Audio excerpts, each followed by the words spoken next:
सदाशिवसमारम्भां शङ्कराचार्यमध्यमाम् अस्मदाचार्यपर्यन्तां वन्दे गुरुपरम्पराम्।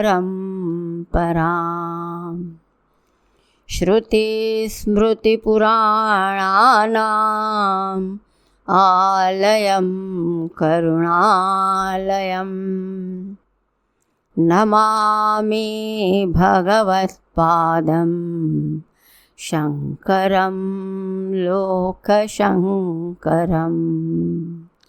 शङ्करं शङ्कराचार्यं केशवं बादरायणम् सूत्रभाष्यकृतौ वन्दे भगवन्तौ पुनः पुनः।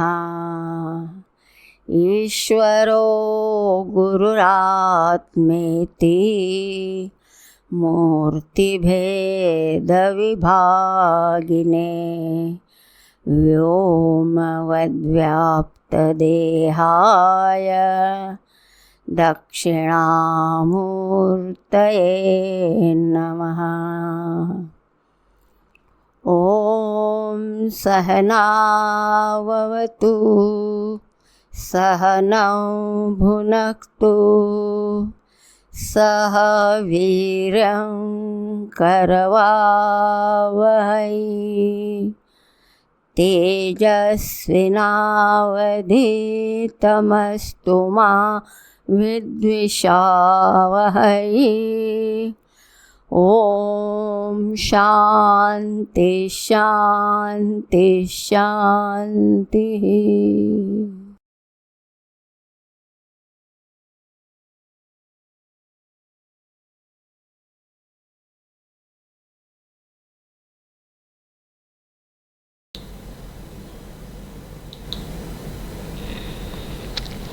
हरिओम. चला तर मग आपण मोक्षाची जी पुढची पायरी आहे त्या पुढच्या पायरीकडे वळू. पण त्या अगोदर आपला जो श्लोक आहे त्या श्लोकाचा पाठ करू. तुम्ही सुद्धा तो श्लोक तुमच्याकडे तर असेलच, नसला तर आपल्या ह्या स्क्रीनवर श्लोक आहे तो तुम्ही पाहून त्याचा पाठ करू शकता. तर प्रथम आपण पाठ करू. जंतूनां नरजन्म दुर्लभमतः पुंस्त्वं ततो विप्रता तस्मात् वैदिकधर्ममार्गपरतात् विद्वत्त्वमस्मात् परम् आत्मानात्मविवेचनं स्वानुभवो ब्रह्मात्मना संस्थितिः मुक्तिर्नो शतकोटिजन्मसुकृतैः पुण्यैर्विना लभ्यते. तर आपण मागच्या वेळेस पाहिलं की जो नरजन्म आहे, पुंस्तोम आहे आणि विप्रता आहे, हे किती दुर्लभतेनं आम्हाला प्राप्त झालेला आहे. हा जो श्लोक आहे तो श्लोक आपल्याला माहिती आहे की आचार्य भगवत्पाद शंकराचार्यजींच्या विवेक चूडामणी याच्यामधला हा 2 नंबरचा श्लोक आहे. हा एवढासा श्लोक आहे पण फार महत्त्वाचा आहे पहा. कारण याच्यामध्ये आमच्या जन्माचं सार्थक होणारी जी यात्रा आहे त्या यात्रेचं वर्णन याच्यामध्ये केलेलं आहे. म्हणून हा खूप महत्त्वपूर्ण श्लोक आहे. आणि याच्यावर आपण जर चिंतन केलं, मनन केलं तर आपल्याला त्याचा लाभ होतो.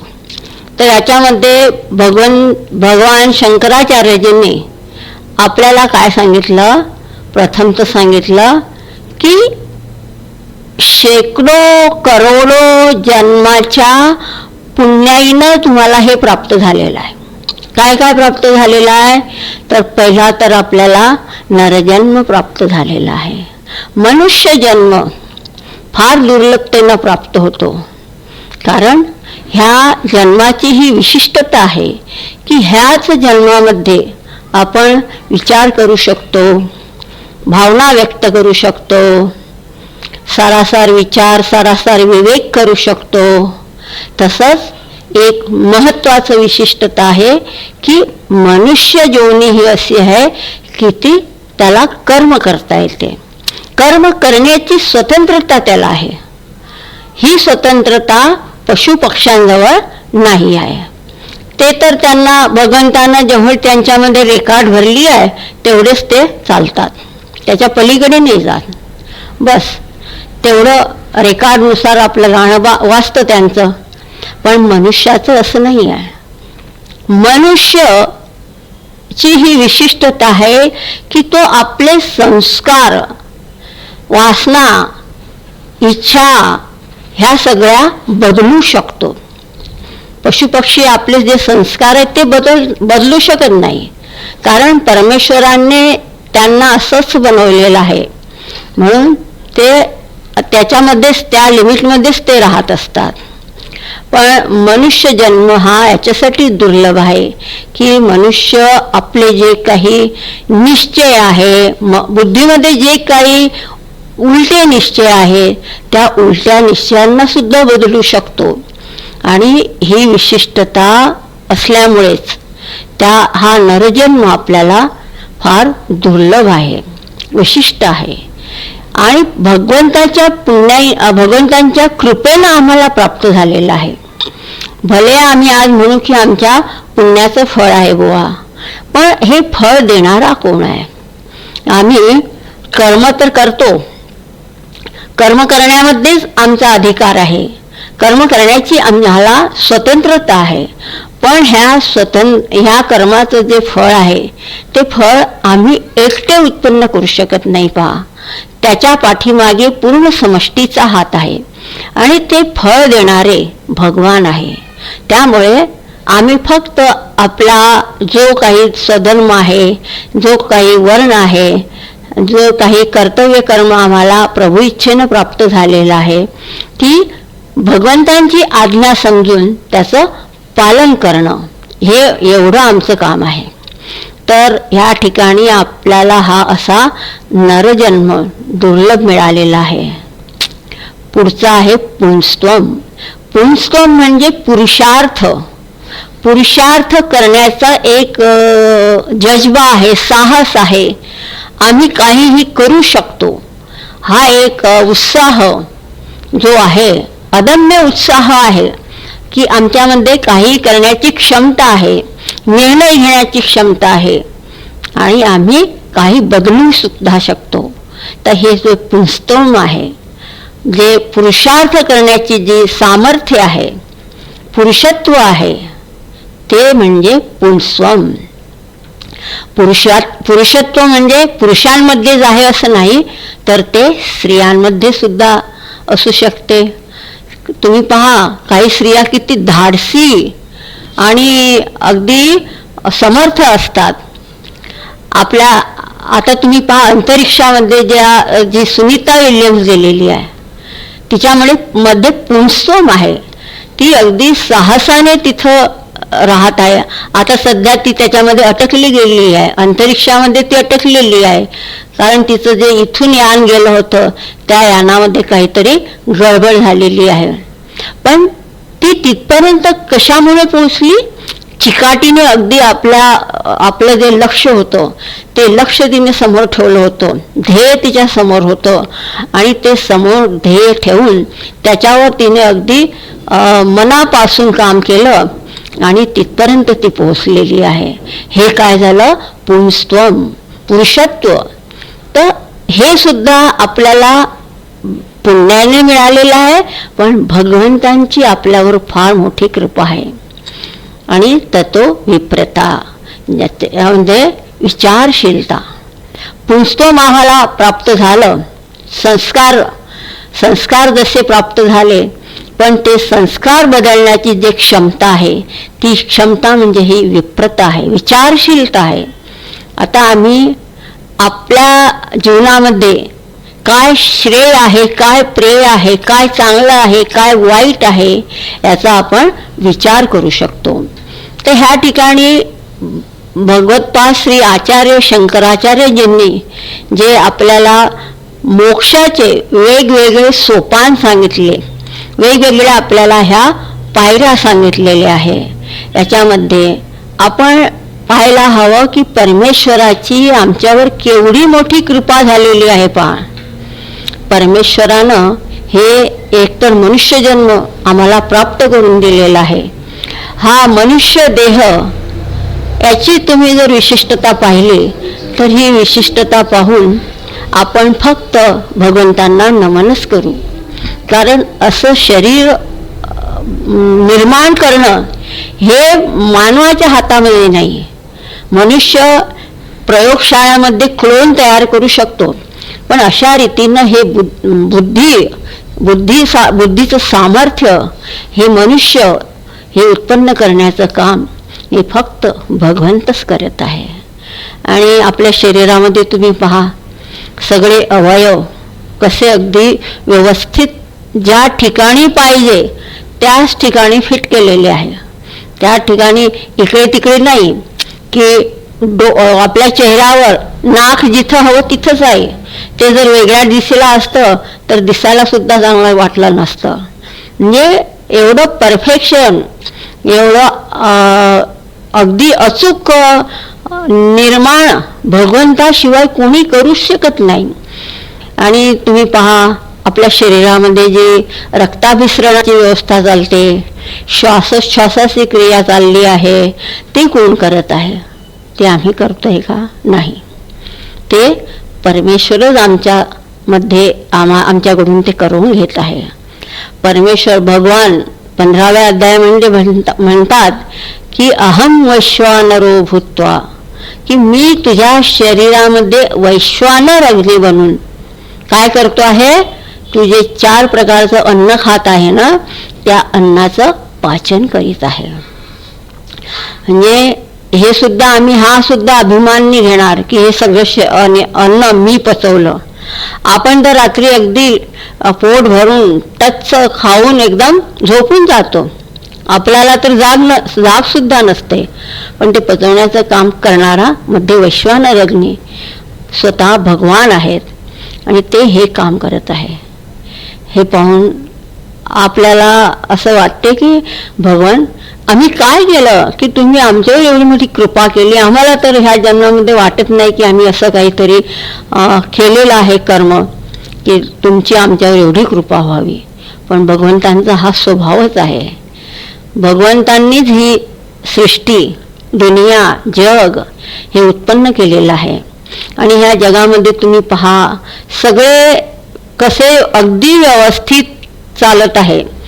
पशु पक्षी, फुलं पानं, पहाड पर्वत, नदी नाले, हे सगळं तुम्ही पहा किती सुंदर आहे भगवंताची सृष्टी. त्या सृष्टीमध्ये पानं, जसं एखादं झाड पहा तुम्ही, आता झाडाची पानं पहा, त्या पानांची तुम्ही आकार पहा, वेगवेगळे आकार आहे. फुलं, त्यांचे रंग, त्यांचा सुवास, वाह! हे पाहून आमच्या मनामध्ये एक आश्चर्य होते की भगवान एवढं सगळं, जो सर्वज्ञ सर्वशक्तिमान असे भगवंत आहे, ते भगवंतच हे सगळं करत आहे. आणि आम्ही आमचा अभिमान का घ्यावा? आम्ही खाली थोडीशी पेंटिंग जरी चांगली काढली तरी त्याच्या खाली आपलं नाव टाकतो की अमुक अमुकने हे पेंटिंग तयार केली. आपला अभिमान घेत असतो.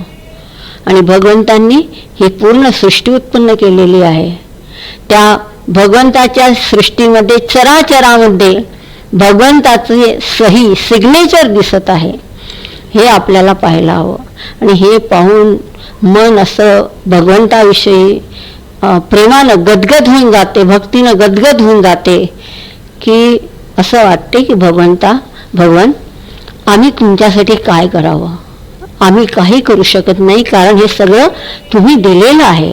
पण तरी सुद्धा भगवंतांनी आपल्याला जे शरीर दिलेलं आहे, मन बुद्धीचं सामर्थ्य, कर्म करण्याचं सामर्थ्य दिलेलं आहे, त्या सामर्थ्याचा उपयोग करून आणि जे कर्म करतो ते भगवंतांच्या चरणी अर्पण करतो की हे भगवान आमच्याकडून तुमच्या चरणी हे पुष्प अर्पण करत आहे.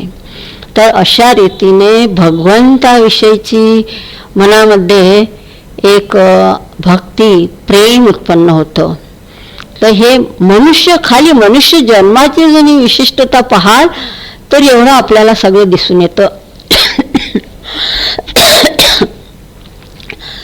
आणि मग पुढे एक एक पायरी आचार्य ह्या ठिकाणी सांगताय की पहा म्हणे, मग त्याच्यानंतर मनुष्य जन्म तर आपल्याला मिळाला. मनुष्य जन्म मिळाला, छोटासा मुलगा असतो त्याच्यावर मग लहानपणापासून असे संस्कार पडत जातात.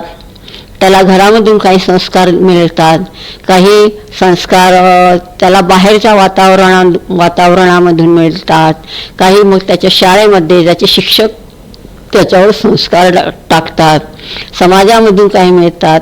तर असा हा हळूहळू संस्कारात घेत घेत हा मुलगा, छोटा मुलगा मोठा होतो. मग मोठा झाला की मग तो पाहतो, समाजामध्ये पाहतो, त्याच्या आजूबाजूला पाहतो, त्याच्या घरामध्ये कुटुंबामध्ये पाहत असतो. आणि मग त्याच्यामध्ये एक प्रकारचं असं पुरुषत्व जागते. म्हणजे तो सुद्धा एक निर्णय घेण्याची क्षमता त्याच्यामध्ये येते, एक साहस होतं, चिकाटीनं कोणतेही कार्य करण्याची क्षमता तो त्याच्यामध्ये असते आणि तो त्याच्यानुसार काम करतो. तर हे पुरुषत्व आहे. आणि त्या पुरुषत्वामध्ये मग तो फक्त आपला फोकस त्याचा कशावर असतं की अगदी जे कार्य त्याने हातामध्ये घेतलेलं आहे ते कार्य अदम्य उत्साहाने आणि सजगतेने त्याच्यामध्ये जागे राहून, असं नाही की हातपाय ढिले ठेवून आणि असंच ढिलाढाला काम करून नाही, अगदी उत्साहाने तो काम करण्याची जिद्द त्याच्यामध्ये आहे. असं हे पुंस्तम आहे. आणि ह्या पुंस्तमचा उपयोग करून, ह्या पुरुषत्वाचा उपयोग करून तो आपला जे लौकिक जीवन आहे, जे दैनंदिन व्यवहार आहे ते चांगले चालवत असतो. आता हे कोणाच्यामुळे मिळालं आहे? पुण्याने मिळालेलं आहे, पण तरी सुद्धा भगवंताच्या कृपेनं मिळालेलं आहे. भगवंतांची आमच्यावर अशी कृपा आहे की आम्हाला हे सगळं प्राप्त झालेलं आहे. आणि पुंस्तम नंतर मग ततो विप्रता की विचारशीलता. आता एक विचारशीलता आमच्यामध्ये उत्पन्न झाली की हे सगळं आम्ही करत आहोत. त्याच्यामध्ये प्रत्येक जे काही कार्य आमच्या समोर आहे त्या कार्याच्या मागे मग कारण याचा शोध घेण्याची एक अशी बुद्धी एक जागृत होत आहे. विप्रता म्हणजे काय? ब्राह्मणत्व, विचारशीलता. आता ह्या ठिकाणी तुम्ही पहा की जे जन्माने ब्राह्मण असतात त्यांच्यामध्ये विप्रता, ब्राह्मणत्व असेलच असं नाही. कारण ब्राह्मणत्व म्हणजे ज्ञानाची त्याला एक अशी तहान लागलेली असते की जिथून त्याला ज्ञान मिळेल तिथून तो ज्ञान प्राप्त करत असतो. विचार बुद्धीला सतत जाग ठेवत असतो आणि विचार करून तो काम करत असतो. आजकालचे ब्राह्मण तुम्ही पहा, प्रत्येक ब्राह्मण त्याच्यामध्ये विप्रता असेलच असं नाही आहे. आपण घरामध्ये आपल्या घरी काही पूजा असली, सत्यनारायणाची पूजा असली, काही गृहशांती वगैरे असलं, काही कोणतं मंगल कार्य दुसरं असलं तर आपण भटजींना बोलवतो आणि भटजी मग त्याच्यानुसार ते सगळं काम करत असतात. पण त्याच्यामध्ये एक ज्ञान, एक सगळं ते काही अगदी व्यवस्थित रीतीनं करण्याची जी क्षमता आहे ती प्रत्येकामध्ये असेलच असं नाही आहे. कारण काही ब्राह्मण भटेजी आपण पाहत असतो, त्यांची नजर कशाकडे असते? किती दक्षिणा मिळते, काय काय मिळालं त्याच्याकडे त्यांची नजर असते. तर ही विप्रता नाही झाली. याला विप्रता म्हणता येणार नाही. ते फक्त उदरभरणासाठी आपलं हे याचं काम करत असतात, भटजीचं काम करत असतात. तर ह्या ठिकाणी जे विप्रताची चर्चा चालली आहे ती विप्रता म्हणजे सतत ज्ञानाची एक तहान लागलेली आहे. पुरुषार्थ करण्याची क्षमता तर आहेच, पुरुषत्व तर आहेच, पण आता प्रत्येक गोष्टीमागे मग आता विचाराचं सामर्थ्य जगायला लागलेलं आहे. तर असा हा जो विप्रता, अशी जी विप्रता आहे, ह्या विप्रतेमध्ये मग मनुष्य त्याचं मन बुद्धी ही आता हळूहळू सूक्ष्म होत चाललेली आहे. आता तो विचार करायला उपलब्ध झालेला आहे. त्याच्यानंतर मग भगवान आचार्यजी, भगवत्पाद आचार्यजी आपल्याला पुढची पायरी सांगत आहे. ती पायरी कोणती आहे? तस्मात वैदिक धर्म मार्ग परतात. की आता जो वैदिक धर्म आहे, वैदिक धर्म म्हणजे सनातन धर्म, ह्या सनातन धर्माच्या परायण हो. म्हणजे काय? सनातन धर्मामध्ये, वैदिक धर्मामध्ये जी एक जीवन जगण्याची आपल्याला पद्धती सांगितली गेलेली आहे, ती पद्धती, त्या जीवन दर्शन जे आहे त्याचं आता तू अवलोकन कर. वैदिक धर्म खूप महत्वाचा शब्द आहे बा. आज आपल्या देशामध्ये किती सारे, देशामध्ये काय वेगवेगळ्या देशांमध्ये, आपल्या देशामध्ये सगळीकडे तुम्ही पहा किती प्रकारचे धर्म आहे, पंथ आहे, संप्रदाय आहेत. बौद्ध, जैन, शीख, इस्लामिक धर्म आहे, ईसाई धर्म आहे, हे सगळे वेगवेगळे पंथ आहे. पण ह्या सगळ्यांचा जो मूळ आहे ते म्हणजे वैदिक धर्म, जो सनातन धर्म आहे. हा सनातन धर्म सगळ्यांचा आधार आहे. ह्या बाकीच्या धर्मांमध्ये सांगितलं जातं की तुम्ही असं करा, असं करू नका, विधी निषेध यांना जास्त महत्त्व दिलं जातं. पण आपला जो वैदिक धर्म आहे त्या वैदिक धर्मामध्ये एक जीवन जगण्याची एक दृष्टी आपल्याला प्रदान केली जाते. आणि याच्यामध्ये प्रथम तर आपल्याला ईश्वराचं अस्तित्व, ईश्वराविषयीचं आपल्या मनामध्ये एक श्रद्धा उत्पन्न होते. ईश्वर आहे आणि त्यांनीच हे सगळं काही उत्पन्न केलेलं आहे. एक सर्वज्ञ, सर्वशक्तिमान असे प्रभू आमचे आहे आणि त्या प्रभूंनीच ही सगळी व्यवस्था उत्पन्न केलेली आहे. हा आमच्या मनामध्ये एक ठाम विश्वास आहे, ठाम श्रद्धा आहे. आणि त्या श्रद्धेच्या जोरावरच मग आमचे कार्य आम्ही करत असतो. त्याच्यामध्ये भगवंतांनी आम्हाला जी आज्ञा केलेली आहे, आता भगवान आम्हाला, तर भगवंतांनी आम्हाला, एक तर आम्ही भगवंतांचे अंश आहे, भगवंतांच्या स्नेहाची एक अभिव्यक्ती म्हणून आम्ही व्यक्त झालेलो आहोत. आणि भगवंतांनी आम्हाला एक असा स्वधर्म, म्हणजे आमच्या मनाचा जो कल आहे तो कल कोणत्या गोष्टीकडे आहे ते आम्हाला पाहायला पाहिजे. जसं एखादा लहान मुलगा असेल आणि त्या लहान मुलाला जर लहानपणापासून जर कोणतं खेळणं दिलं तर तो खेळणं त्याच्यामध्ये त्याची रुची पाहिली जाते.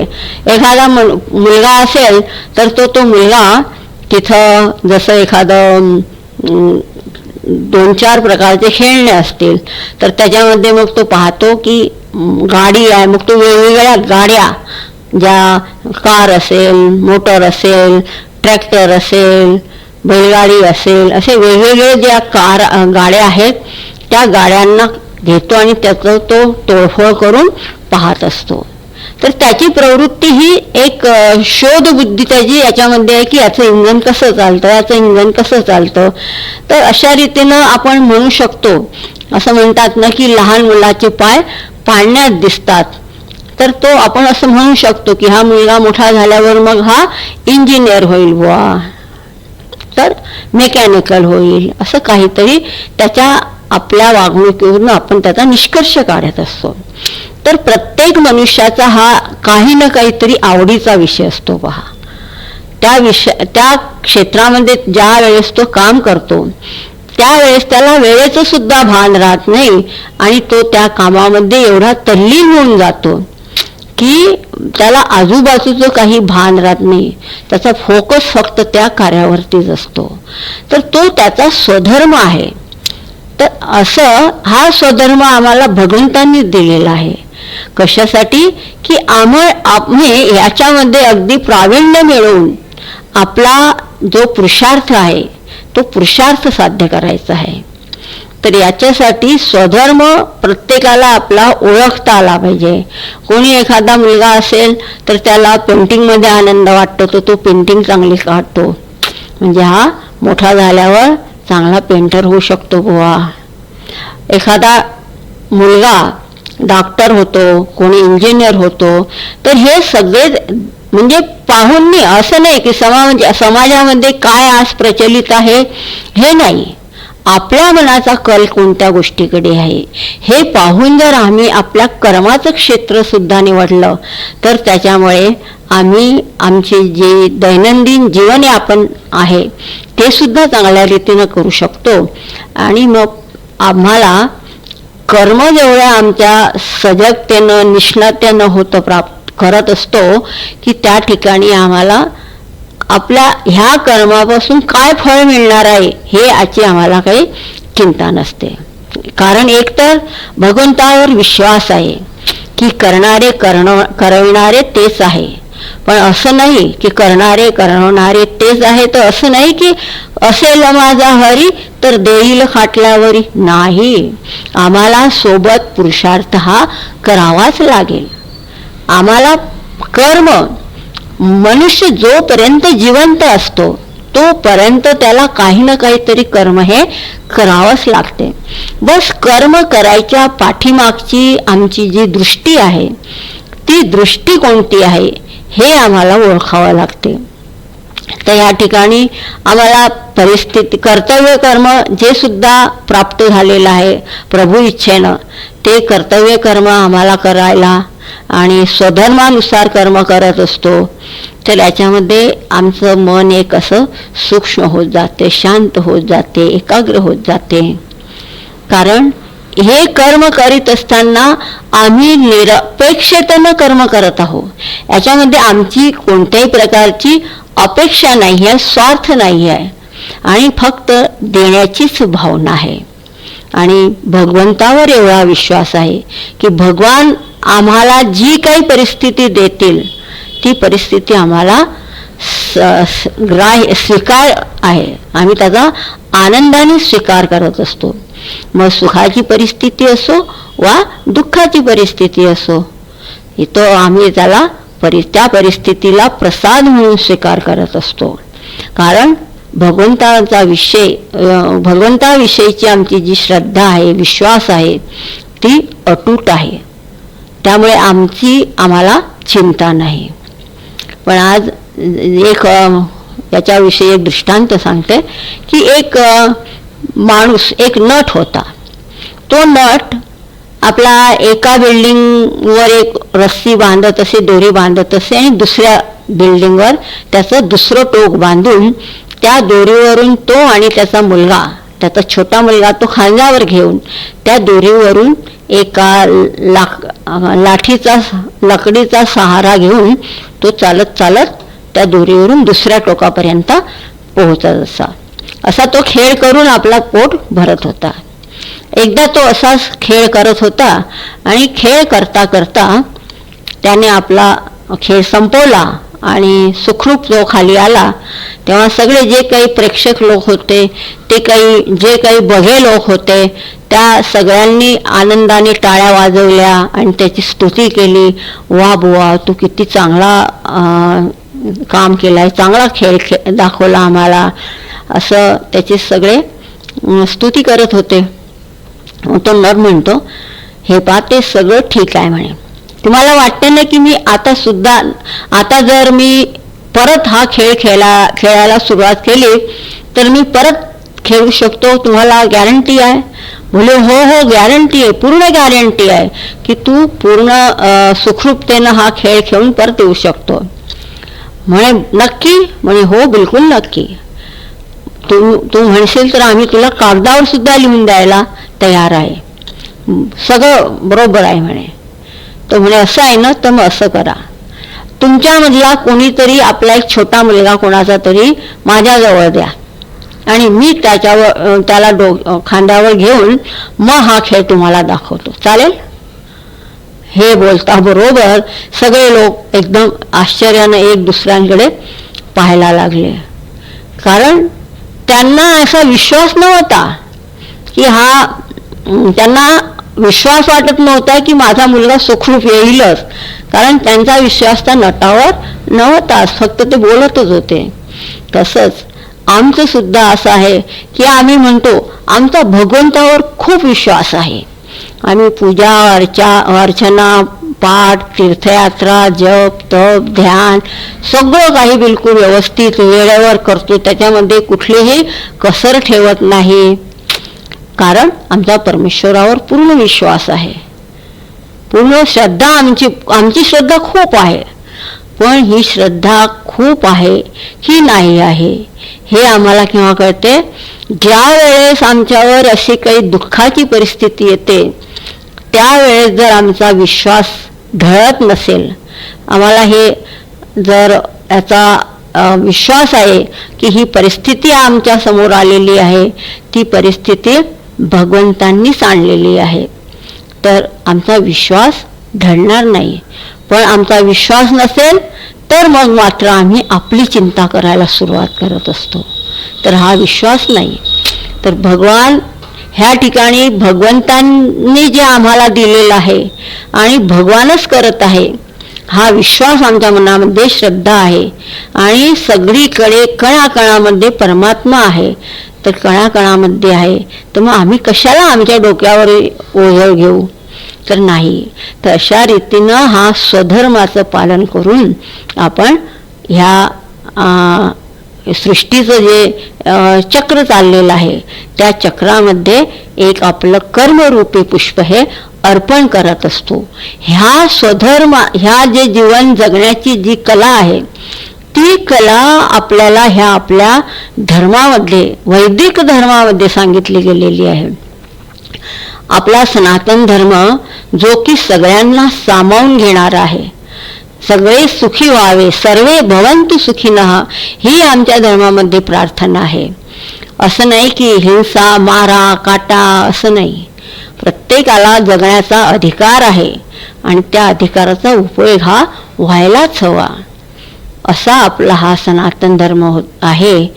ह्यापूर्वी ज्या वेळेस आपल्या देशामध्ये मुघल लोक आले आणि इंग्रज लोक आले, त्या लोकांनी आपल्या ह्या धर्माचा पुरा नाश करून टाकला होता. पहा, मुघलांनी आक्रमण करून आपले जे धर्माचे आस्थेचे जे ठिकाणं होते, जे मंदिर वगैरे असे ठिकाणं त्यांनी तोडून अगदी ध्वस्त करून टाकले होते. आणि आपल्याला माहिती आहे की बिहारमध्ये एक नालंदा विद्यापीठ आहे, युनिव्हर्सिटी आहे. त्या युनिव्हर्सिटीमध्ये एवढी काही किताबे पुस्तकं होती म्हणतात की त्या पुस्तकांना एका मुघल सम्राटाने आग लावून टाकली आणि असं म्हणताय की 3 महिने ते वाचनालय, ती लायब्ररी जळत होती. एवढा आमच्याजवळ ज्ञानाचा खजिना होता. पहा, पण ह्या ज्ञानाच्या जोरावरच आपला जो देश आहे तो देश सोन्याची चिडिया होता. सोन्याची चिडी म्हणजे काय? सोन्याचा पक्षी होता. म्हणजे एवढी सुख समृद्धी सगळ्यांकडे होती. सगळे लोक कसे सुखी आणि शांत समाधानी होते. कारण काय की त्यावेळेस आमच्या सनातन धर्माचा माहिती, सनातन धर्माचं ज्ञान सगळ्यांना होतं. त्या काळामध्ये गुरुकुल चालत होते आणि त्या गुरुकुलामध्ये सगळ्या जीवनाच्या सगळ्या प्रकारच्या कलांचं शिक्षण दिलं जात होतं त्याच्यामध्ये. आणि म्हणून आपला भारत देश एवढा भरभराटीस आलेला होता. पण कालांतराने याच्यामध्ये मुघलांनी आक्रमण करून ध्वस्त केला.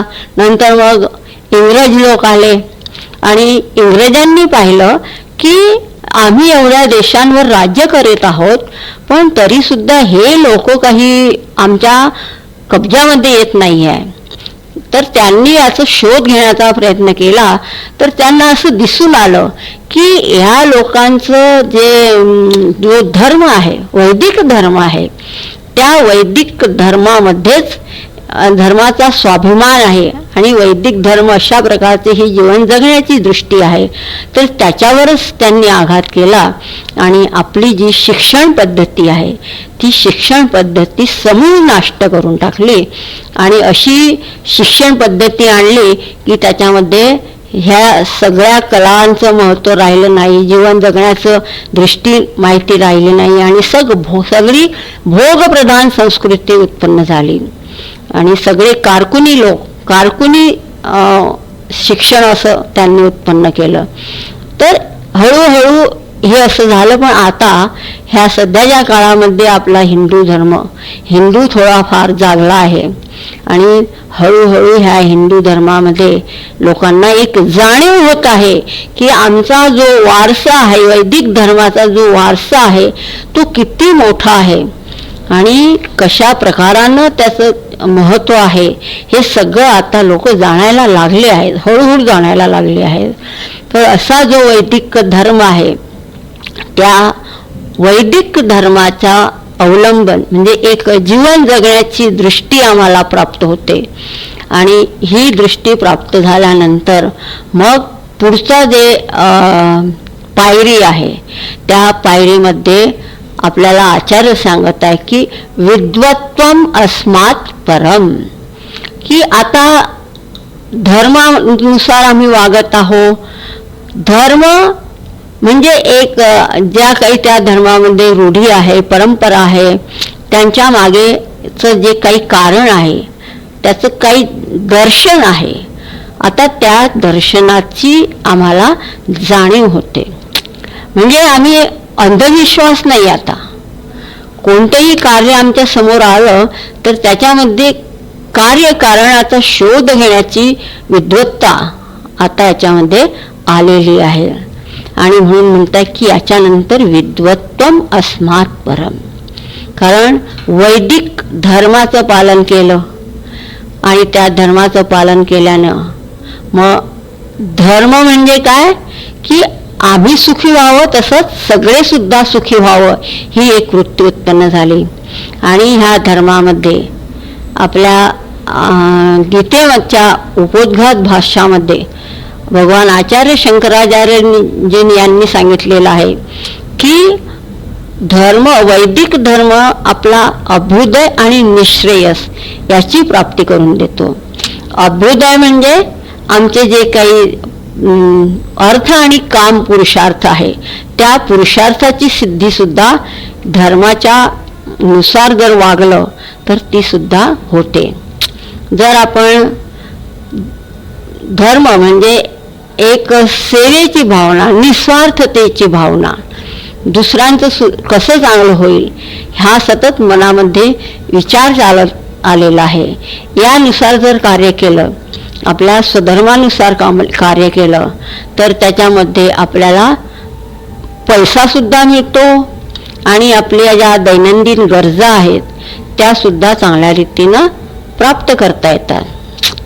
पण याच्या ठिकाणी आपली जी दृष्टी आहे, कर्म करायच्या पाठीमागची जी दृष्टी आहे ती दृष्टी आपली महत्वाची आहे. ती दृष्टी कशा प्रकारची आहे हे आपल्याला माहिती पाहिजे. कामं तर सगळेच लोक करत असतात आणि सगळे म्हणतात आम्ही पैशासाठी कामं करतात, पण ते कामं कोणत्या दृष्टीनं करत आहे हे जर माहिती झालं तर मग त्याच्यामध्ये आणखीच ते कर्माची एक सुंदरता आपल्याला दिसते. जसं की एका ठिकाणी एक धरण बांधण्याचं काम चाललं होतं बुवा. आता त्या ठिकाणी 2-3 मजूर होते आणि 3 मजूर ते एकच काम करत होते. त्या ठिकाणी ते माती वाहण्याचं काम. तर एका मजुराला विचारलं की तू कशासाठी काम करतो आहे बुवा? तर त्याने सांगितलं की ह्या काम करण्यामुळे मला पैसे मिळतील आणि त्या पैशामुळे मग माझं पोट भरेल, माझं रोजची ज्या आवश्यकता आहे, गरजा आहेत त्या पूर्ण होतील. तो म्हणे बरं ठीक आहे. दुसऱ्या माणसाला विचारलं की तू कशासाठी हे काम करत आहे?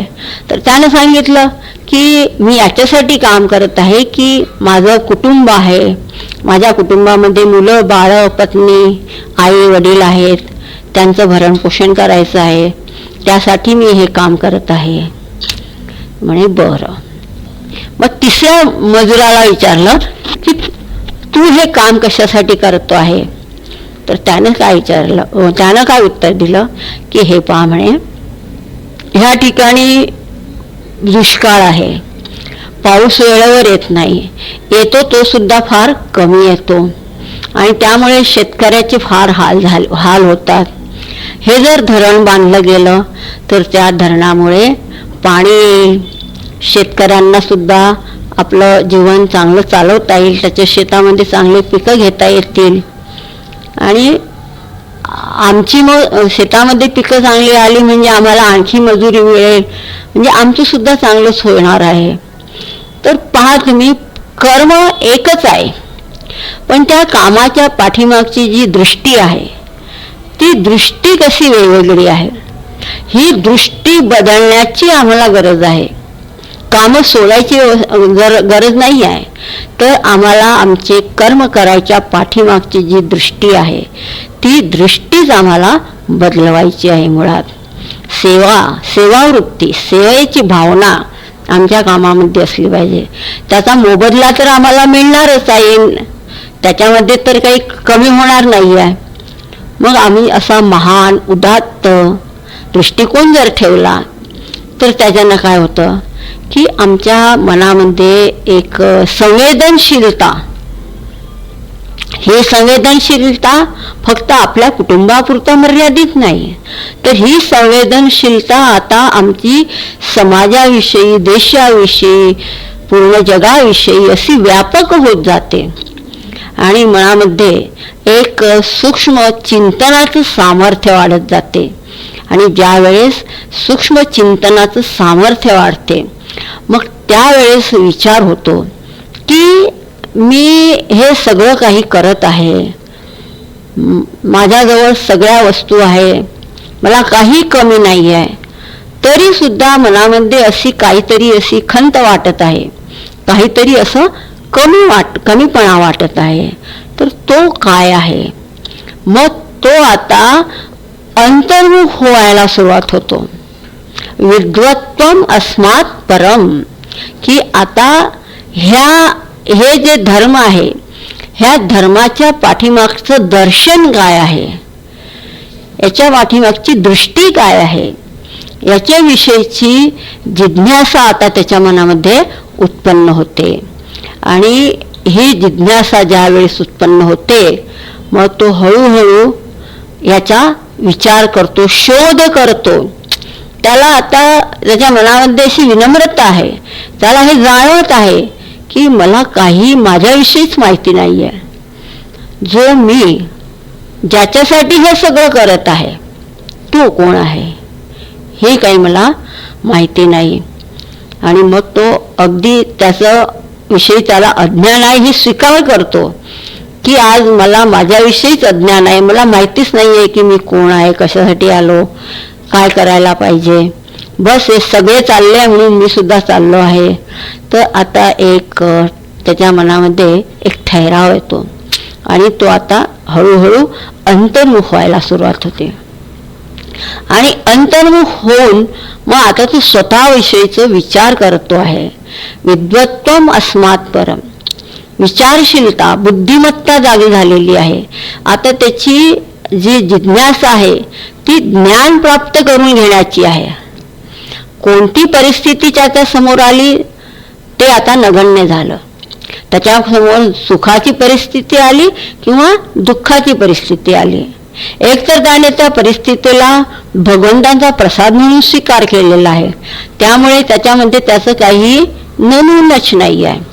प्रसादामध्ये आम्हाला एक मोठा लाडू मिळो किंवा एक साखरेचा दाणा मिळो तरी आम्ही त्याचा अगदी स्वीकार करतो, धन्यतेने स्वीकार करत असतो. तसंच जी परिस्थिती आलेली आहे तिचा स्वीकार तर आम्ही अगदी धन्यतेनं भगवंतांकडून आलेली आहे, म्हणून त्याच्यामध्ये आमचा जो बुद्धीचा कल आहे. आता ह्या परिस्थितींमध्ये जर खूप सुखाची परिस्थिती आली तर अगदी आनंदाने नाचून उठत नाही आहे, आणि दुःखाची परिस्थिती आली तरी आता खचून जात नाही आहे. त्याच्यामध्ये एक विचार करायची क्षमता आहे, तो विचार करतो प्रत्येक गोष्टीच्या मागचं. आता त्याच्या मनामध्ये ज्ञान प्राप्त करून घेण्याची एक लालसा जागत आहे. विद्वत्वम अस्मात् परम. तर भगवान आचार्य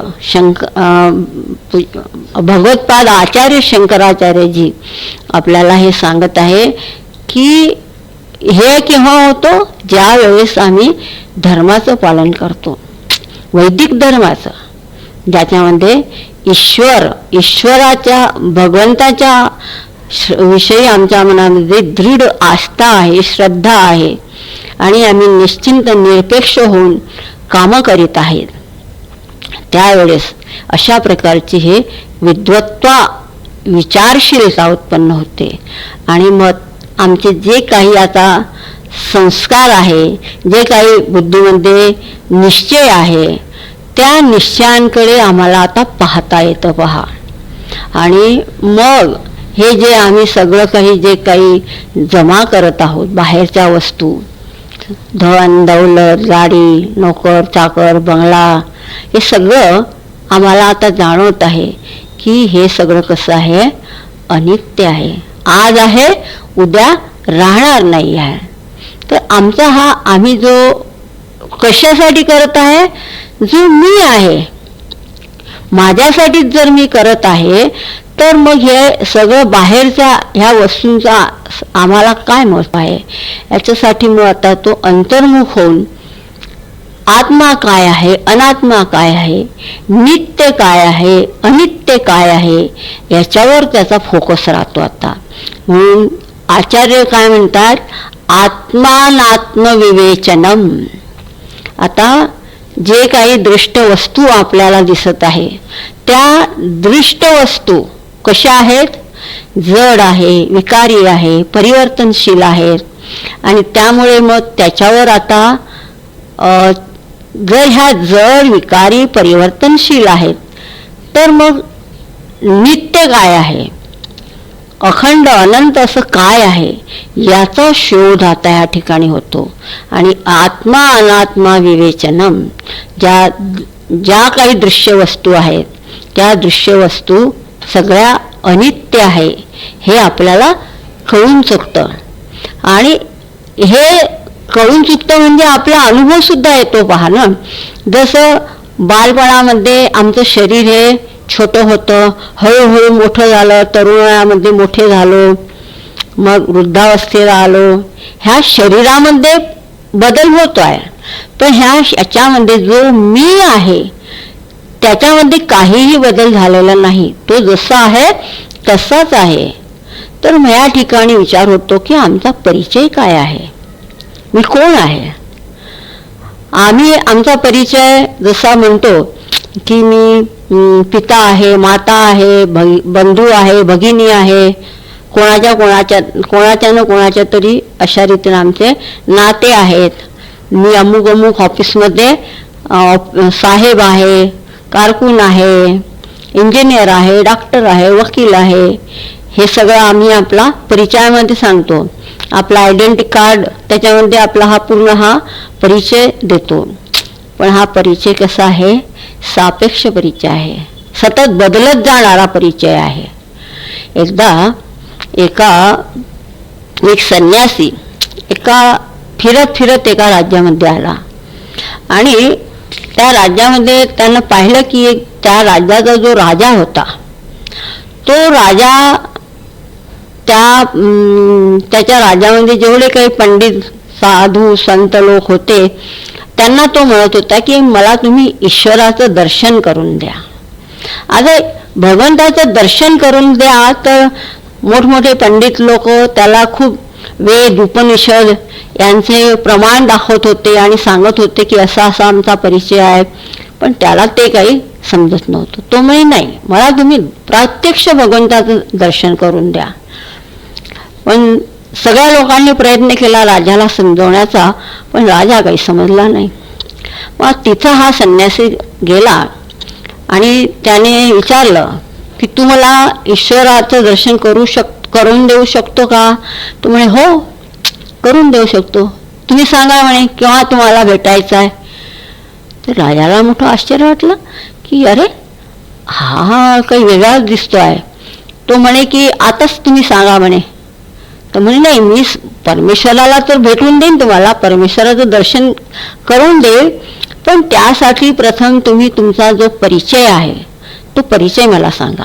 ह्या कागदावर तुम्ही लिहून द्या तुमचा परिचय काय आहे. म्हणे त्याच्यामध्ये काय कठीण आहे म्हणे.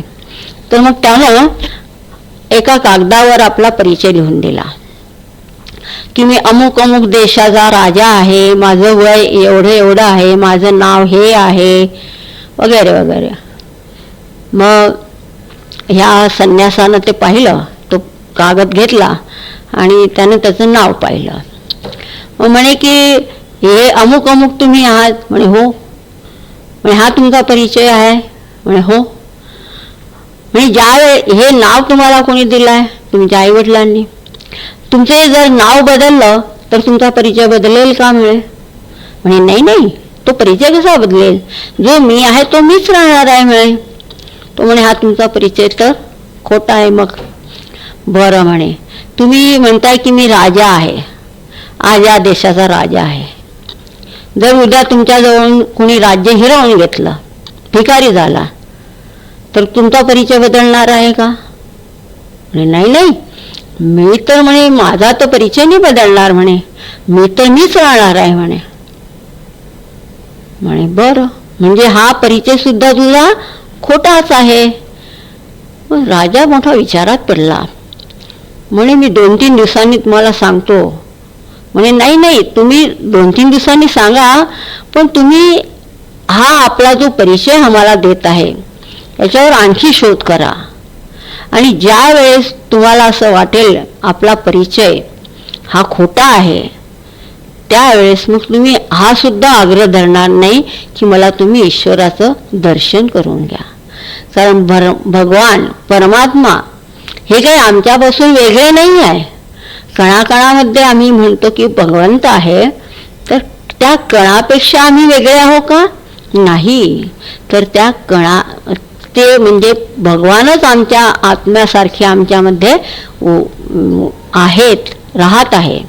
पण आज आम्हाला हे माहिती नाही आहे. पण ज्या वेळेस आम्हाला भगवत कृपेनं सद्गुरूंची प्राप्ती होते, आणि सद्गुरूंची प्राप्ती झाल्यावर मग आम्हाला आपलं वेदांत शास्त्र जे ज्ञान देतं की तूच परमात्मा आहेस, तत्त्वमसी, त्यावेळेस मग आम्ही चिंतन मनन त्याच्यावर करत असतो. त्या ठिकाणी आपला जो हा परिचय, सगळा जो परिचय आहे, तो परिचय आम्हाला कळून चुकतो की हा एक सापेक्ष परिचय आहे. आमचा जो मूळ परिचय आहे तो याच्यापेक्षा वेगळा आहे. पण तो वेगळा परिचय आम्हाला कशा रीतीनं प्राप्त होणार आहे, तो ह्या अनात्म वस्तूंवर जर आम्ही महत्त्व दिलं. कारण अनात्म वस्तू ज्या जड वस्तू आहे त्या खुद स्वतः परिवर्तनशील आहेत. त्या आम्हाला स्वतः सांगत आहे की तू माझ्यावर अवलंबून नको राहू बाबा, मी तर काय आज आहे उद्या राहणार नाही आहे. तर अशा वस्तूंपासून आपला परिचय घेणं म्हणजे ही आपली मूर्खता आहे, हे आपल्याला कळून चुकतं. मग त्या ठिकाणी आत्मा अनात्म विवेचन होतं. दृश्य आत्मा काय आहे, अनात्मा काय आहे, नित्य काय आहे, अनित्य काय आहे, तर ह्या सगळ्यामध्ये हा विवेक आपल्याला करावा लागतो. आणि हा विवेक ज्या वेळेस आम्ही करतो त्यावेळेस तो विवेक फक्त आमच्या बुद्धीवरता मर्यादित राहत नाही, तर तो आमच्या हृदयापर्यंत जाऊन पोहोचतो. तर याच्या ठिकाणी आपल्याला ह्या वेगवेगळ्या पायऱ्या आचार्यांनी ज्या सांगितलेल्या आहे की तू हळूहळू आज तू कुठं उभा आहे हे तू पहा आणि तिथून तुझी यात्रा सुरू कर. आमची यात्रा मनुष्य जन्मापासून सुरू होते आणि तिथून मग यात्रा करत करत मग आम्ही पुरुषत्व आपल्या अंगी बांधतो, एक निर्णय घेतो, साहस करतो आणि कोणतेही कर्म करण्याची एक धडाडीनं कार्य करण्याची एक जिद्द असते. त्याच्यानंतर मग एक मनुष्यता येते, विप्रता येते, म्हणजे एक विचारशीलता आमच्या मध्ये येते. आणि त्याच्यानंतर मग धर्म काय आहे, त्याच्या पाठीमागचा दृष्टिकोन काय आहे, त्याच्या मागचं दर्शन काय आहे याच्याविषयीचा विचार करतो.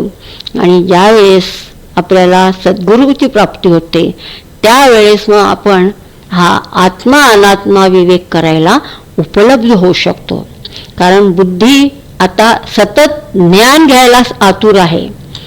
आम्हाला माहिती झालं आहे काय, आम्हाला आमच्याविषयीच काही माहिती नाही आहे, आमचं अज्ञान आहे हे आम्ही विनम्रतेनं त्याचा स्वीकार करतो आहे आणि मग याच्यावर विवेक करायला आम्ही उपलब्ध झालेलो आहोत.